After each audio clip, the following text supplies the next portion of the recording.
Thank you very much, madam. Will you remark further? Representative Dubitsky of the 47th, you have the floor, sir.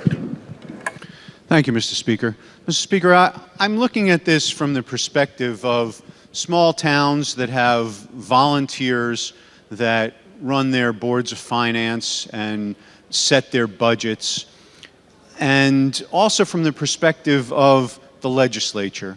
We in the legislature go through a lot of efforts and a lot of negotiations and work very hard to put together a state budget that takes into account a lot of different factors, including how much the towns will get and how they are going to expect to satisfy their obligations of educating their children.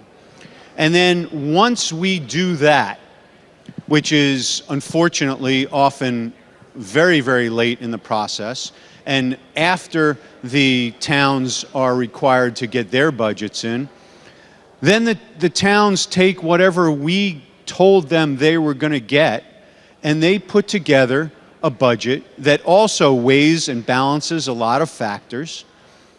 They send it to their constituents, they send it to the towns, to the people to vote on.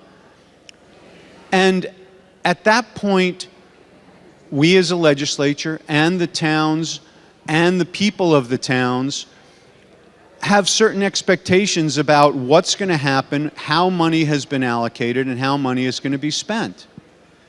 And then to have the governor simply sweep away those decisions and throw the education of our children in complete turmoil really isn't being true to the process of the legislative budget-making process and the local budget-making process.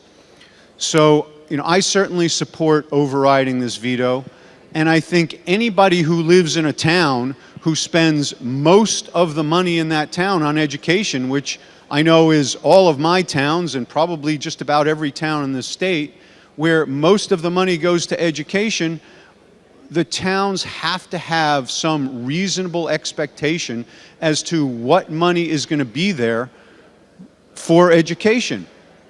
Now, we've heard that we're singling out education above all else.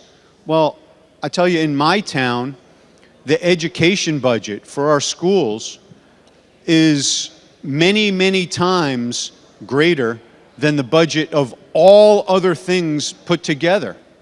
So yes, we're singling out education because that's the biggest expense that many towns, and I'm going to guess almost all towns in this state have. So yeah, we're going to single that one out, and we're going to say that we really need to make sure that when the legislature says it's going to give the towns a certain amount of money for education, that it actually does so.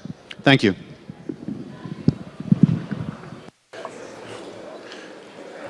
Will you remark further?